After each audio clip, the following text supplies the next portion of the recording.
All right, and with that, returning to the Brian Nichols Show, Jeffrey Tucker. Welcome back. My pleasure to be here. I'm Absolutely. grateful to be here, right? I'm so glad you're here.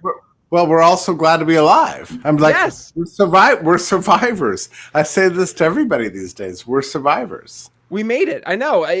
I mean, fast forward. Let's see. We are 19 months that we are now into this global pandemic, or I think technically we're at endemic level. Correct? If I'm wrong, am I wrong there? Well, I don't know. It's a matter of science. Are we endemic? Are we at endemicity? Some places are, some places are not. So it all depends. I'm not entirely sure, but it doesn't matter for the policy. It doesn't matter if it's pandemic, endemic. We need doctor-patient relationships, not states and politicians and bureaucrats bullying us all the time as if they know what they're doing. They don't. First it was like, close your business. Oh, now it's like, don't go to church. Don't allow your kids in school. Put on a mask. Walk around with that nutty thing for a long time. Don't travel. Don't interact with anybody who's not within your realm. Actually, stay away from people. Really, move out of the city. Just shut down. Stay at home. Stay safe. That's how you protect the public. But get your groceries delivered.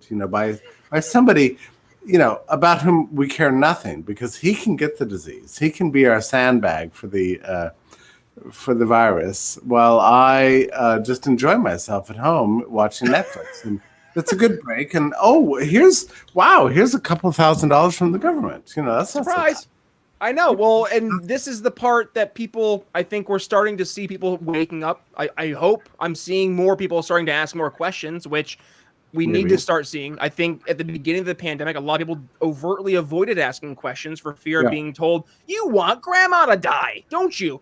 And now it's you don't want to keep yourself safe from you. I think that's the argument they're making now.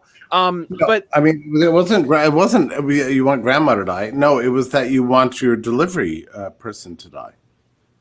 The person who's delivering your groceries to die. I mean, better him than you, right? That's why the ruling class thought. It's like, okay, you're an essential worker, go out and do your job. I, on the other hand, because of a certain level of social class and economic advancement or whatever, have the luxury, and also because of my wonderful laptop, which I quite like, I will enjoy sitting on my sofa, and I will make the great social sacrifice of declining to go to work for a time. Maybe it's 2 weeks, maybe it's 2 months, maybe it's 2 years. I don't know, but I'm that good a person. I'm just not going to go to work at all, so that people so that society can be better off. Now, who's delivering the groceries to the grocery store? It's like, how is it that I can go to the Kroger, to the Big Y, whatever, and get meat and vegetables and that sort of thing? Like, who is anybody bringing those? No. Those are just magically appear. Just poof. Those just. What happens if you get sick? Oh, those people. Well, I guess they just hang out. There's some people that hang out at the hospitals. What if my house starts on fire? Oh, those people will come anyway. They're essential workers. But wait, are they getting exposed to the coronavirus, to SARS-CoV-2? Yeah, maybe, but that's okay, because they're them and we're us. Our job. We saw that was on full display. What was it, 2 days ago? A day ago, we're recording here on the 21st. The Emmys. You saw the ruling class maskless indoors, and the help masked up, and it really was a stark difference. Yeah, the Met Gala, but that's going on all over the country, and actually, God bless the working class, because they're getting fed up with it, right? So one of the reasons why hospitality industry and restaurants are failing to attract employees anymore, they can't get them, is because of the mask mandates. Now people would rather work for delivery services because they don't have to mask up in their cars and on their bicycles. So they don't have to feel as if they're supplicants and just agents of the government, just obsequious slaves. So that's why they're going to work for these delivery companies. It's not just supply and demand. It's also just a matter of personal pride. So no, employees do not want to be masked up while they help. The help does not want to be masked up while the the customers are unmasked. It's disgusting. We've got a new caste system, and you know what's extraordinary about this? I mean, I just find the whole thing amazing. We've recreated the old system of working class, ruling class distinctions in the name of, I guess you would call it like left-wing ideology. I'm not entirely sure I understand where it comes from, but it's proven to me like we now know where the feudal system came from. We know where the caste system came from. We know where the slavocracy of the South came from. It's all a matter of like slicing and dicing the population according to who is clean and who is dirty. We know this now, right? In our entire lives. Right. We've never known that there was this sort of weird impulse within the structure of the social order to divide people according to clean and dirty, vaccinated, unvaccinated, worthy of contracting the virus, worthy of cleanliness, worthy of staying away from it. I don't think I knew that. I mean, in fact, I'm sure I didn't know that. This turns out to be like a primal impulse. People ultimately default back to their tribal associations. Who are my people? And where do I belong? Yes. You talked about that last time you were on the show. Collectivism in America. And I'm getting a little bit of echo there. There we go. That was better. I'm not sure what's happened there. But no, collectivism in America. We talked about this. Actually, no, it was your first time on the show, Jeffrey. And we talked about how important it is. When was that, by the way? Oh my goodness, 2018, I think it was. I actually just did a re-air. Yeah, I did a re-air of it back a few weeks back. I'll make sure I reshare it so you can check it out. Because you focused on specifically how we saw this as you drift more and more into this collectivist mindset. It inherently starts to split people apart into splitting them from who is the good versus the bads, right? And we're seeing this. Right. Yeah. Okay, now I get it. So you're talking about the Schmittian worldview. So you're right about this, right? So I saw this happening, right? So in 2016, after 2016, 2015, the politics of division, the politics of them and us, right? So it's like the enemy versus the friend. This is Carl Schmitt from 1936, 34. Yeah, his great book, evil book, on the topic, and he became a major. He was a communist, then became a Nazi. But actually, his book is very much worth reading about the friend-enemy distinction. But you're right, you and I saw this back in 2015, 2016, right? So we began to do this under Trump, right? Just like them versus us, country doesn't matter. Countries, language, races, it doesn't matter. And actually, Carl Schmitt himself said that. He's like, "Who's the friend? Who's the enemy?" He says, "It doesn't matter as long as there is an enemy, however you define it." Well, here we are now in 2021, and we know who the enemy is. It's the unvaccinated, right? So, well, amazing. Let's talk about your latest article, because this goes right into what's happening in taking the war on the vaccinated versus the unvaccinated, and you're applying it to policy. New York City, which was at one point the shining beacon on a hill of what it could be to be, a city in America, and now it's a shell of its former self. And you just wrote an article over the Brownstone Institute, "The Wrecking of New York City: Accident or Design." So, Jeffrey, what's the premise of this accident or design? Well, for one thing, I wanted to draw attention to the fact that it's happening, right? So how is it happening that one of the world's greatest cities, if not the world's greatest city, gets destroyed? Like a third of the storefronts in Midtown Manhattan are empty. Millions of people left and they're not returning. It's catastrophe. New York is just a catastrophic situation. Soho is empty. Anybody who had the means, has already gotten out. It's really a tragic situation. The subways are filled with signs: wear a mask, don't talk to anybody. Like, this is New York City. So let's at least acknowledge this. Like, Brian, think about it. Like, 5 years ago, if New York had been emptied out, destroyed, a third of businesses, half of businesses, retail businesses fleeing for their lives, would that have been news? I would think so. Today, I'm one of the few people actually writing about it. Like, how does this happen? So anyway, I wrote this grim article about the situation in New York, and I was there, right? I mean, I was there on March 12th. I think I've talked about this before, but I was there, and I had a sense. I was meeting a couple of friends, for Broadway tickets and that sort of thing, and jazz concerts. And that night on March 12th was Trump's speech, blocking all travel, which he did at the urging of Fauci and Birx and so on. So I saw the entire place like scrambling. It was very, very strange moment for me personally to be in New York on March 12th, which I would consider the last day of New York. I mean, people were leaving, people were panicking, people had a sense that lockdowns were coming. They didn't know what to do. They were hunkered down in the bars. They were drinking themselves silly. They had it was an apocalypse. Truly, I can't even describe it to you. I tried to in my article today, but I can't quite describe it. It's apocalyptic. It's like what people do before the apocalypse, that sort of thing. And that's what was going on in New York that day. People running across streets very hurriedly. Yeah, they always do that in New York. But not like this. It was just different. It was a sense of like something bad's happening. I can tell you that bad something was not the virus. It was the response to the virus. That's what was driving New York crazy at that point.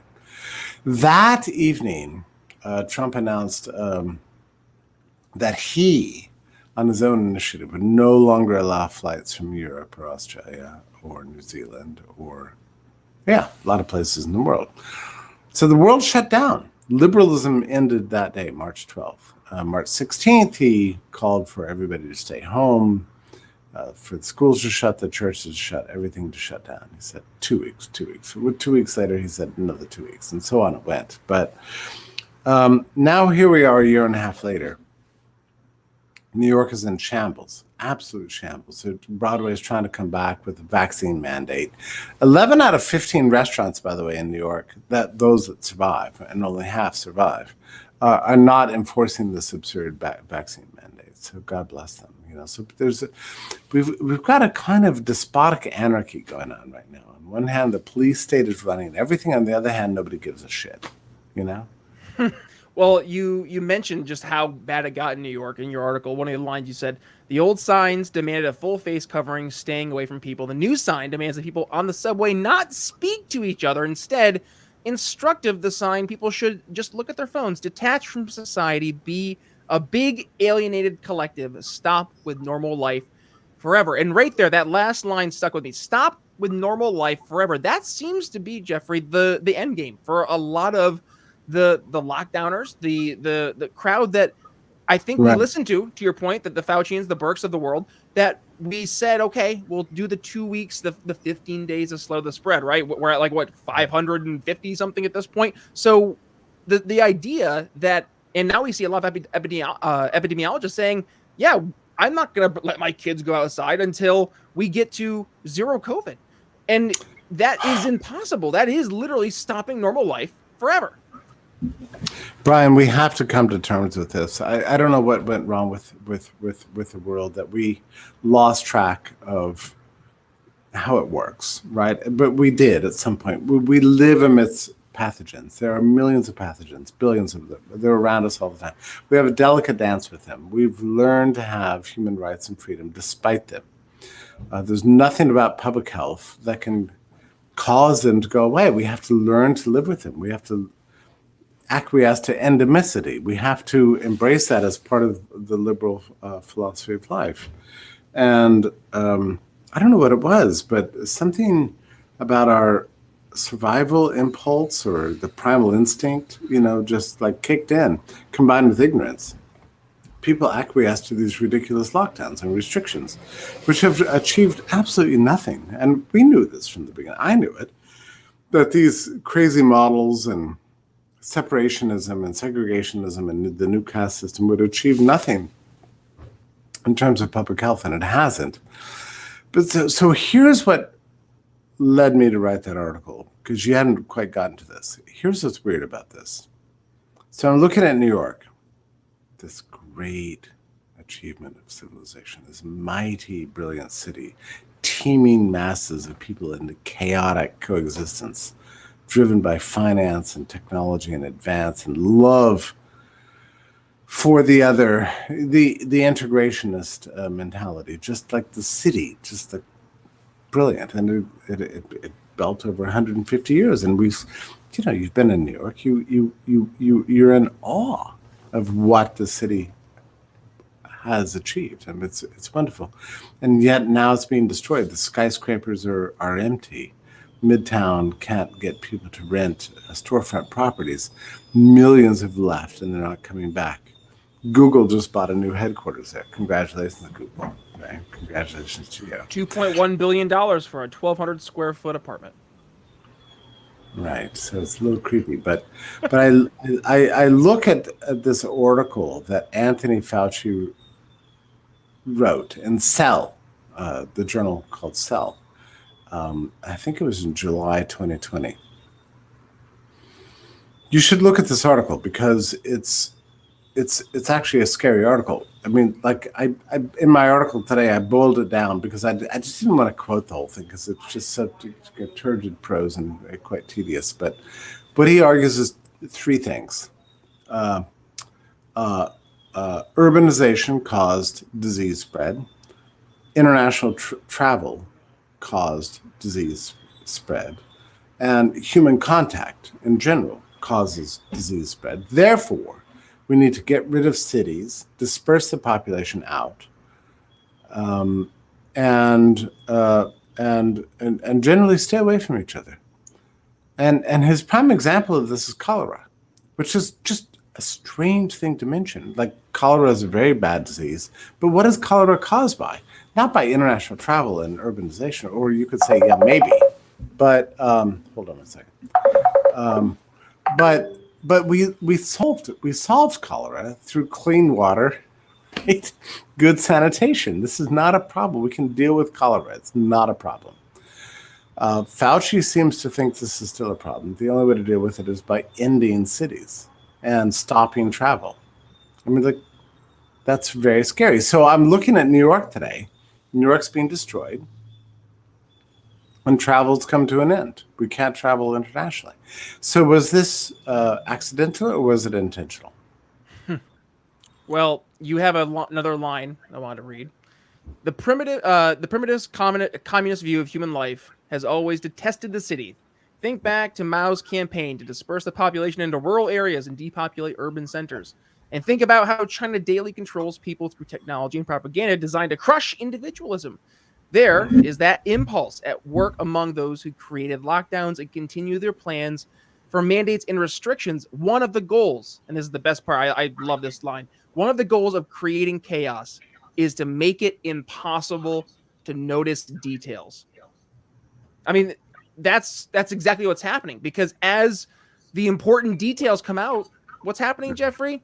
People are too worried about, oh my God, am I killing somebody? Am I going to die? In the chaos of the world, what's going to happen with the restrictions, what mandates coming up next, that they're not looking at the details. And then the details come out and it's a big slap in the face. Their entire worldview has been completely shaped by a fake reality. And it is technology and propaganda. Does my 9-year-old have to wear a mask to school? Do I have to wear a mask in the CVS? Why is Karen denouncing me at the Big Y today for walking around the vegetable section without a mask? Can I get to Costa Rica?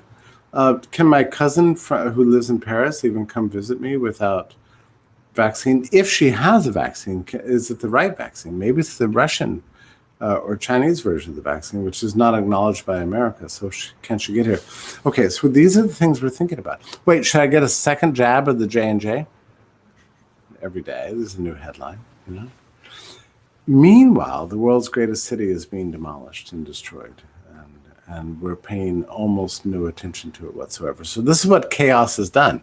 It's distracted us from the important subjects. Although I'm sympathetic, like every subject is important these days. Like the loss of liberty Really, it was just incredible. We lived in a full bathtub, and then one day somebody pulled the plug. And that day was March 12th. Right? Actually, I would say March 8th. But over the course of second 2 weeks of March, everything fell apart. The world civilization fell apart. We need to put it back together again. Now, the point on the cities, I didn't go into it in my article, but we need to understand something that is extremely important. So, like after the fall of Rome, I'm going to give a Victorian version of history here, but after the fall of Rome, the Vandals and barbarians took over the world, blah, blah, blah. People lived very short lives. It was very brutal and very scary. Gradually, we cobbled together feudalism to provide people safety. It wasn't a money economy. It was more like, I'm going to live on your land. I'll work your land, and you're going to give me a small plot, and I'll feed my family, and I'll die fairly young. Once we developed money and civilization and the early stages of capitalism, people got money in their hands, and now they were in a position to travel and move somewhere. So the cities of Europe developed out of that, the impulse to leave the primitive world of rural life and feudalism in order to embrace something new. And what was that new thing? The new thing was communication, contact with other people, choice, money. It's in your hands. Now you can live a long life. And we figured out the relationship between public health and safety and freedom. We realized they were all the same thing, and we could do this together. So the great cities of Europe all emerged, after the end of the last Black Death, starting in the middle of the 16th century and so on. And then the travel began, right? Boats, technology, let's discover the new world. And it's like 500 years of progress, 500 years. And they all culminated in the greatness of our great cities: Chicago, Los Angeles, Dallas, New York. And then in addition to Paris and London and so on. This is how we learn to live: human contact, trade, travel, communication, learning from each other, closeness, exposure to pathogens, right? Upgraded our immune systems. We got better and we got healthier. And that's been going on for centuries, until suddenly a bunch of fanatics took over the world now 19 months ago and told us, no, that's not the answer. It's not the cities. It's not exposure. It's not communication. It's not contact. It's not touching. It's not diversity. It's not heterogeneity. Go back to your tribes. Move to the rural areas. Move to the suburbs. Stay home. Stay safe. Right? This is a different worldview. There's modernity and civilization on one hand, and freedom.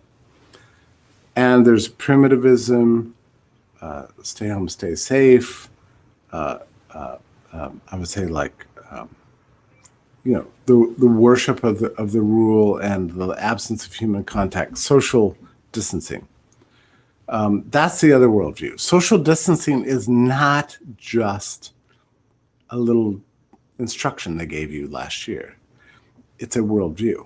It's an ideology, and it's terrifying. And if we pursue it far enough, we will destroy everything we love. All the achievements of human civilization will be in the past, and we'll be living forever off the achievements of what we've done over the last 20 years. We'll be the new Cuba, right? So remember when the communists took over Cuba? Everything froze. That's us today. We're freezing. We're freezing in place. How much art have we lost? How much technology? How much knowledge? Brian, this cannot last. We need to fight. We need to fight like if you've never fought before for freedom and human rights. Like, now is the time. This is not a parlor game. We are not pretending anymore. We're not just going to conferences and arguing with people about small points of libertarian philosophy. That's not the issue anymore. We're fighting for the fundamentals of what it means to live a civilized, safe, peaceful, and prosperous life. That's everything that's at stake. It's not about the right. It's not about the left. I don't care who my allies are in the struggle. If you're for openness and you're for freedom, I'm for you. There's no more time for factions and differences and tribes. This is it. This is the great crisis of civilization. It began March 2020. It continues today.